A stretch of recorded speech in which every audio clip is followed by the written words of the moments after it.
Well, I'm not sure it'll be all finalized by Saturday, but I'm very optimistic that with by the end of next week we can come up with something that will benefit America's working families and small businesses. Well, I think there's one thing that's happened. I know that some people wanted relief for state and local governments, and some of us wanted relief for liability protection, want some liability protections. Those two things, my understanding, are we sort of put to the side to try and do the things we agree on, which would be the paycheck protection, an additional round for the most severely impacted businesses, and also making that paycheck protection money so that it's not taxable in the upcoming year.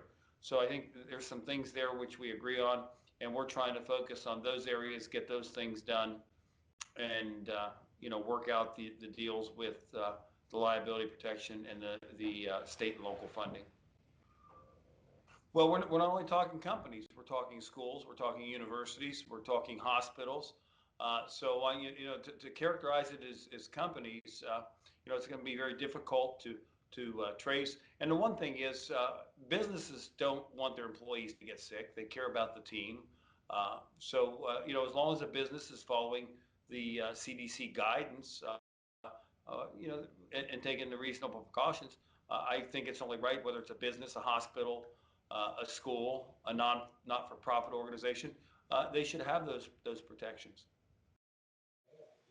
Well, that's one of the things I've been talking about when we're talking about COVID relief, and making sure that the relief is targeted to strictly the items that deal with recovering from COVID-19, so that we don't have other policy positions included in this that will add money to, or add to the debt that our kids and grandkids are going to have to repay. And that's something I've been talking about from day one. Well, I don't know that these packages have been not with tax cuts. If you're going back to the Tax Cut and Job Act, that's a different thing. There haven't been tax cuts. What there's been assistance to businesses because they've been impacted by COVID-19. Now, keep in mind, the best stimulus is a job.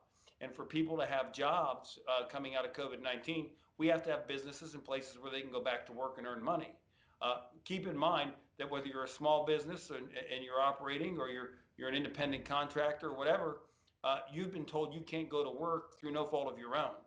So you should not be negatively impacted as a result of that, because, and again, to have a healthy economy, we need businesses that can employ workers, that can employ families, and that's how we're all successful together. So really, when we're looking at this relief, it's to help get us through a difficult period, and that's why it should specifically be tailored to COVID-19 relief and not any other policy issues. I think the best thing we can do is incentivize people to be attached to their work, and help employers. Because whatever we do as far as relief, in a check or a cash payment or a deposit into a bank account, in a one-time thing like we did back with the $1,200, and now talking about another $600, it might be appropriate to get us through this. But we can't keep looking on that dependence. We need to look to reopen our economy safely, and make sure our businesses have the tools they need to succeed. Because the best thing for somebody is a job where they'll have reoccurring revenue in the form of a paycheck or compensation for the work that they provide. Relying on the government to continually just give out payments is just going to add to our debt, where people going to work actually helps us, because you get more people going to work, you get more economic activity, you get more tax revenue. So we need to really be focused on not necessarily what we do to keep giving out payments from the Treasury, but we need to make sure that businesses have the ability to hire employees safely, so they can go to work and they can earn money, and that's how our economy works. Well, I'm going to wait and see what the restrictions are in Washington, D.C. at that point in time.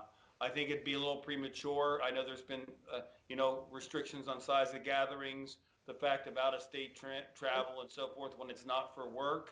So I think we should all remain cautious during this period of time, and make sure that whatever gathering there is, that it doesn't create a health risk to anybody that might either come to it or I might come in contact afterwards. So I just want to say that the people of PA 12 are outstanding, thoughtful, hardworking people. And we in government, I certainly have a lot of respect for the work they do. I trust that with proper guidance, they will do the right things to keep themselves, their families, our communities, and their fellow workers safe. So I just really want to wish them a great Merry Christmas, Happy New Year, and look forward to getting through this together and a very good 2021.